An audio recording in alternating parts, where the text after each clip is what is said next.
안녕하세요. 남인숙 작가예요. 오늘은 지인님 이야기 들어볼게요. 저는 순식간에 복잡하게 얽혀버린 가족관계에 고통받고 있는 엄마입니다. 얼마 전 딸이 결혼했습니다.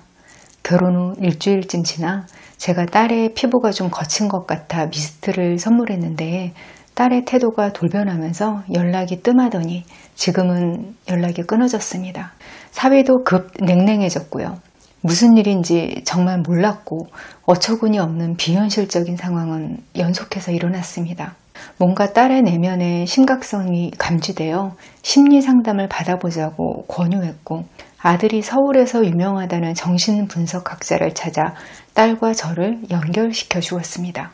저는 초기에 한 번만 상담하고 딸은 주기적으로 상담을 받게 되었습니다. 그런데 이 냉정한 태도의 상담가가 저를 만나자마자 딸과 당분간 관계를 쉬라고 했고 딸은 돌아올지 장담할 수 없다는 말을 했습니다. 대번에 왜 딸과 단절되면 안 된다 생각하느냐는 거예요. 딸은 어린 시절부터 지속된 지적 등으로 자존감이 많이 낮아진 상태라 작은 상처에도 견딜 수 없을 만큼 예민해져 있다는 것입니다. 관계가 단절되더라도 딸은 행복할 수 있다고요. 이후 아들을 통해 청천벽력 같은 말을 전해 들었습니다. 앞으로 연락하지 말아달라고요. 딸은 상담사의 말을 빌려 엄마는 아집과 집착이 강하고 모든 걸 합리화하는 사람이라 너도 영향받을 수 있으니 멀리하라고도 말했다고 합니다. 저에게 너무나 충격적인 일이었습니다. 상담 내용에 따르면 딸은 학창시절 내내 게임과 일본 문화에 빠져 속을 썩였는데 그때 받았던 상처에 대한 복수가 이제 시작된 것이라 했습니다. 그동안 딸이 계속 신호를 보냈는데도 제가 알아채지 못했습니다. 속이 문드러지면서도 겉으로는 웃었던 딸이 가슴 아프면서도 왜 솔직하게 엄마인 제게 속마음을 말하지 않았는지 의문입니다. 저는 늘 제가 열려있다 생각했는데 친구처럼 지내고 싶은 마음이 간섭이 되어 딸을 옥죄고 있었나 봅니다. 시간이 지날수록 저의 무지와 어리석음을 인정하게 되었습니다. 이제 딸이 화내는 것을 마땅히 받아주어야 한다고 생각하고 있습니다. 하지만 이후 더 큰 고통이 시작되었습니다.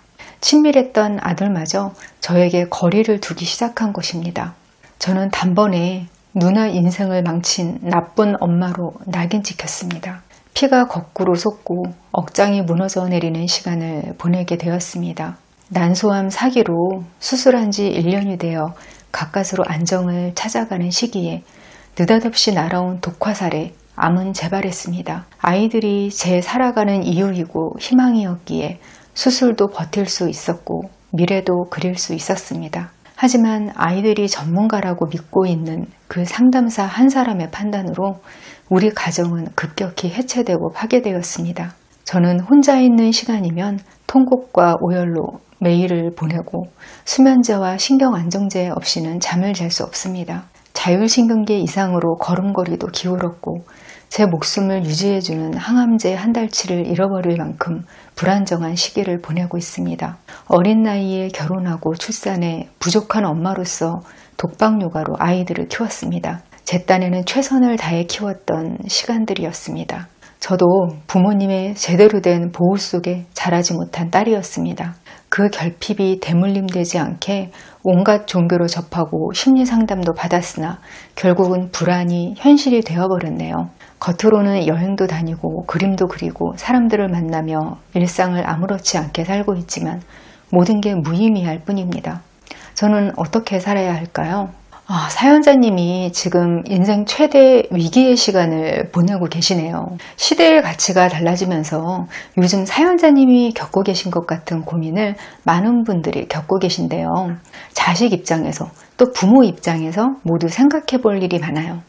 여러 입장에서 한번 이 일을 들여다볼게요. 첫 번째, 심리 상담 그 하나가 문제였다는 생각을 버리세요.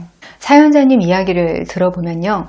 내가 딸아이의 마음을 못 알아주고 나도 모르게 상처를 줬구나. 이걸 인지하고 있으시면서도 계속 그 상담사를 원망하고 계신 게 보여요. 근데 애초 그 심리 상담사를 찾은 이유가 문제가 이미 있기 때문이었잖아요. 아마 사연자님은 자신이 인지할 수 없는 어떤 지점에서 따님을 자극하신 걸 텐데요. 사연에서는 피부가 거칠어 보여서 미스트를 선물했더니 연락을 끊었다 이러셨는데요. 그건 하나의 트리거에 불과할 거예요. 긴 시간 동안 이 관계에서 많은 맥락이 쌓여왔을 거고요. 따님 자신도 왜 자기 내면에서 방아쇠가 당겨진 건지 말로 잘 설명할 수 없을 거예요. 전에 어떤 분이 왜 내가 친구한테 손절을 당한 건지 모르겠다 이러면서 마지막으로 주고받은 카톡 메시지를 보여주신 적이 있어요. 내용은 별거 없었어요. 평범하게 이런저런 이야기를 하다가 이분이 땡땡이도 잘 지내지? 하고 상대방 아들 안부를 물어봤어요. 그러고 대화가 끊겨 있는 거예요. 이후로 전화, 메시지 다 차단당하고 단번에 손절당했다는 거예요. 이 상황만 보면 너무 어리둥절한 거죠. 근데 그 관계의 히스토리를 따라가 보니까 다른 게 나오더라고요. 이 친구분 아들은 오랫동안 취업을 못하고 있었어요. 아무래도 눈치가 그 아들이 은둔 청년으로 지내고 있는 것 같은데 솔직하게 말을 하지 않으니까 궁금해서 이분이 가끔씩 떠봤던 거예요. 근데 이 떠보는 분은 이런 게 상대방한테 어떻게 느껴질지 모르는 사람이었어요. 그냥 친구가 전혀 악의 없이 걱정되니까 안부가 궁금해서 물어봤다. 자신은 이렇게 굳게 믿고 있는 거죠. 근데 이분 아들은 뭐 대기업 취업해서 회사 잘 다니고 있어요. 이런 비하인드를 합해서 들어보면 왜 그 친구가 손절을 했는지 그 맥락이 이해가 되는데 이 사건 하나만 딱 보면 날벼락이죠. 아들 안부 한번 물었다고 갑자기 손절당한 거니까요. 사연자님이 이럴 거라는 말은 아니니까 오해하지 마세요. 다만 사연자님이 다는 이해할 수 없는 맥락이 있을 거고요. 그게 상담사한테 그 한마디 들은 걸로 된 일이 아닐 거라는 거예요. 심리 상담사 분들도 참 다양하거든요. 자신이 마음이 힘들어서 자기 마음을 알려고 공부하다가 그게 직업이 되는 분들도 굉장히 많아요. 다들 자기 트라우마 하나씩은 갖고 살고 있기도 하고요. 또 훈련받은 전문가라고 해서 완벽하지는 않아요. 그래서 내담자들도 상담사 말이라고 해서 무조건 따르지도 않아요. 자기 내면의 고통을 잘 이해해 준다고 믿는 상담사를 계속 찾게 되죠. 그리고 지금 사연을 보면 그 상담사분의 주된 고객은 지금 따님이거든요. 따님 입장을 대변해서 상담하는 게 자연스러운 상황이긴 해요. 따님은 오래전부터 독립을 염두에 두었을 거고요. 결혼이 그 계기가 되었을 가능성이 높아요. 이제 결혼해서 같이 안 살고 따로 가정도 생겼으니까 따님도 더 이상 이 관계에서 힘든 부분을 참지 않아도 될 상황이 된 거죠. 상담사의 조언은 그래도 최대한 중립적인 감정으로 부모하고 한동안 거리를 둘 수 있는 명분으로 삼은 거라고 해석돼요. 내가 싫어서 엄마 안 보고 살 거야. 이거보다는 상담사가 당분간 거리 두고 마음 치료를 하는 게 낫겠대. 이게 더 설득력이 있고 악감정이 덜 들어가잖아요. 사연자님은 지금 상황을 평생 내가 희생해서 자식들을 키웠는데 상담사 하나 잘못 만나서 인연을 끊어놨다. 이렇게 단편적인 교통사고 같은 걸로 보시면 답을 찾으실 수 없을 거예요. 긴 시간에 거쳐서 부정적인 영향이 누적돼 온 거고요. 서로를 위해서 당분간은 분리되는 게 맞다고 상담사가 판단한 걸 거예요. 이 상황은 잘잘못을 가려야 되는 상황이 아니에요. 제가 시청자분들께 정말 부탁드릴 건요. 사연자님 비난하는 댓글은 지양해 주시면 좋겠어요. 사연을 보면 사연자님은 따님이 어떤 흐름으로 긴 시간 상처를 받았는지 모르시는 것 같거든요. 이것도 당연한 게 이걸 이렇게 빨리 이해하고 받아들일 수 있다면 오래전에 따님의 상처를 눈치채셨을 거니까요. 부모와 자식 사이에도 궁합이 있어요. 정말 사랑해서 결혼한 부부들도 살다 보니까 성격이 너무 안 맞아서 고통받다 이혼하기도 하잖아요. 부모 자식도 서로 성격 안 맞는 경우 많거든요. 살다 보면 사람은 선하고 괜찮은 사람인데 만나기만 하면 너무 힘들고 피곤해. 이런 사람들 보게 되기도 하거든요. 그러면 저절로 이런 생각을 하게 되죠. 아, 저 사람은 가끔만 봐야겠다. 부모 자식 관계도 이럴 수 있어요. 두 번째, 자식이 전부라고 생각하지 마세요. 제가 방금 사연자님은 잘잘못을 가릴 상황이 아니라고 말씀드렸잖아요. 자녀분들이 자신을 보호하려고 한 발 물러선 상황인데요. 사연자님도 같은 생각을 하실 수 있어야 돼요. 나도 나부터 보호하고 살려야겠다. 이렇게 생각하셔야죠. 자녀들과의 관계 때문에 내 인생이 다 망가졌다. 이렇게 생각하실 게 아니라 이제부터 자식에 얽매이지 않는 자유로운 삶도 살아봐야겠다. 이렇게 한번 생각해 보시라는 거예요. 제가 걸리는 말은 자식들이 내 인생의 전부였다, 유일한 희망이었다, 이런 취지로 말씀하신 부분인데요. 이런 감정을 계속 갖고 계시면 서로 힘들어요. 나 말고 다른 존재가 인생의 전부가 되는 삶은 현대사회에서 결말이 좋을 수가 없어요. 예를 들어서 우리는 심장이 멈추면 바로 죽어요. 우리한테 너무 중요하고 소중한 존재죠. 근데 아무도 심장이 내 인생의 전부야 이러지는 않잖아요. 소중한 거하고 인생의 전부인 거하고는 전혀 다른 거예요. 그 상담사분이 왜 단절되면 안 되냐 하고 물었다고 하셨는데요. 그게 틀린 말이 아니에요. 서로에게 상처가 되는 관계라면 거리를 두는 것도 괜찮아요. 그걸 영원한 이별이라고 생각하지 마시고 떨어져서 회복하는 기간이라고 생각하세요. 제가 보니까 제일 사이 좋은 가족은 어느 한쪽이 멀리 외국에 나가 있는 가족이더라고요. 물리적인 제약 때문에 자주 못 보니까 애틋해요. 같이 사는 가족하고는 대화도 잘 안 하게 되는데 외국 나가 사는 가족하고는 매일 카톡하면서 소통하게 되죠. 지금 사연자님이 하셔야 될 일은 지금부터 자신의 인생을 행복하게 잘 사시는 거예요. 그러다 보면 멀어진 자녀분들이 다가올 거예요. 이 일이 있기 전까지 따님 속마음을 전혀 모르셨다고 하는 걸 보면 기본적으로 어머니를 사랑하고 배려했을 거예요. 왜 말을 하지 않았는지 모르겠다 이렇게 말씀하셨지만 아마 따님은 끊임없이 말을 했을 거예요. 근데 상대방의 의중을 진심으로 궁금해하면서 듣지 않으면 메시지는 항상 튕겨나오게 되고요. 바로 잊혀지죠. 그런데 성인이 돼서 독립할 힘이 생기고 나서도 부모님과 잘 지내려고 애를 쓴 성격이기는 한 거예요. 착한 딸이었을 거예요. 속썩였다는 부분도 게임과 일본 문화에 빠졌다 이 정도잖아요. 그냥 취미 생활을 깊게 했다 이 정도.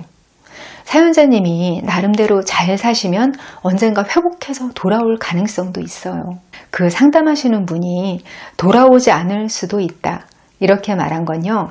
돌아올 거라고 하면 그 부분에 집착해서 분리가 이루어지지 않을까봐 그렇게 말한 걸로 보여요. 돌아오지 않을 수도 있다라는 건 반대의 가능성도 있다는 걸 전제하죠. 근데 분리되는 걸 받아들이지 못하면요.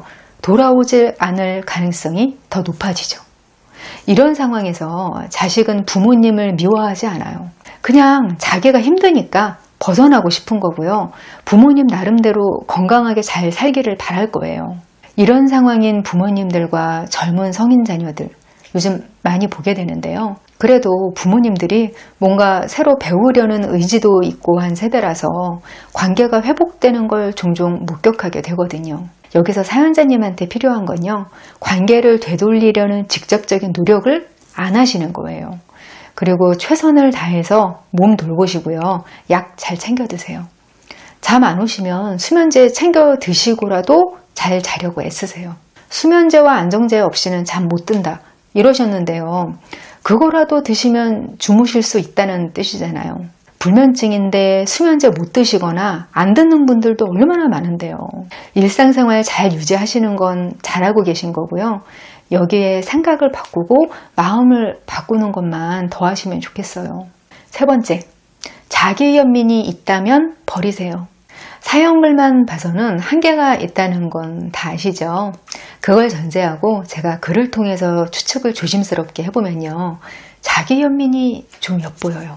부모님의 사랑도 못 받고 자라서 내 자식들만큼은 정성으로 키웠는데 자식들한테 버림받고 병도 걸리고 이런 상황 안에 너무 자신을 방치하고 계신 면이 보이거든요. 사연자님은 왜 하필 수술받고 좀 나아질만 하니까 이런 일이 벌어진 거냐 이런 말씀을 하셨는데요.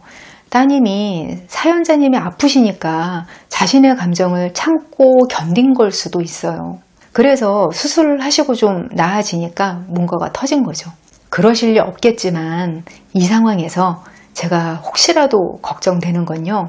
사연자님이 내가 이렇게 아프니까 너희들 돌아와라 이런 메시지를 자녀분들한테 전하시면 어쩌나 이거예요. 아직 투병 중이시고 스트레스 때문에 나타난 여러 증상 말씀해 주셨는데요. 또 사연 마지막에 보면 여행도 하고 사람도 만나고 그림도 그린다고 쓰셨거든요. 이거 세 가지 다 체력 좋아야 할 수 있는 거예요. 몸 관리 알아서 하실 정도는 되는 걸로 보여요. 사연자님이 혹시라도 자녀들을 붙잡고 싶은 마음에 무의식적으로 내가 아프면 아이들이 걱정돼서 돌아오지 않을까 이런 생각을 하시게 되면 정말로 건강이 안 좋아지게 돼요. 그렇지 않아도 자율신경 실조증 때문에 고생하신다고 하셨는데요. 그게 신체화 증상하고 관계가 깊은 거잖아요. 마음이 너무 고통스러우면 사람들은 그걸 신체 고통으로 전이시키려는 경향이 있어요. 왜냐하면 마음의 고통은 추상적이잖아요. 분명히 고통이 있기는 한데 존재한다는 증거가 없어요. 그래서 그걸 증상으로 표현하는 거예요. 지금 사연자님은 회복하셔야 하는 단계라서 그런 신체화 증세까지 받아줄 체력적인 여유가 없어요. 진짜로 안 좋은 만큼만 아파야 되는 상황이신 거예요. 이런 상황에서 진짜 해로운 게 자기연민이거든요. 과거를 돌아보거나 처지를 비관하거나 이런 거 하지 마시고요. 밥 잘 챙겨 드시고 운동 열심히 하시고 냉정하게 현재만 보시면서 하루하루에 집중하면서 사세요. 인생이 그렇게 쉽게 무너지지 않아요. 지금까지 살아낸 내공이 있는데 앞으로도 잘 해내실 거예요. 오늘은 부모나 성인 자녀 누구나 자기 입장일 수 있는 상황에 대해서 이야기를 나눠봤는데요. 지식 공유가 일상화되면서 사람들이 심리적 학대라는 개념을 많이 이해하게 됐어요. 그래서 천륜도 자신을 위해서는 끊어낼 수 있는 거구나 이런 걸 자식 쪽에서 혹은 부모 쪽에서 깨닫고 자기 인생을 사는 경향이 많아지고 있어요. 원래 자녀 쪽에서는 고등학생쯤 되면 더 이상 행동 규정이 안 되거든요. 그냥 성인이라고 생각하고 존중하면서 소통해야 돼요. 이런 점도 생각하셔서 갈등을 줄여나가시면 좋겠습니다. 마음을 편안하게 해주는 심리 에세이 마음을 가지런히가 꾸준히 사랑받고 있어요. 책의 내용을 필사하시면서 도움받는 분들도 많으시더라고요. 문장을 통해서 위로받을 수 있는 인생도 참 괜찮거든요. 마음을 가지런히 책으로 그런 인생 함께 하시면 좋겠어요. 저는 다음 이 시간에 여기서 다시 만나요. 기다릴게요.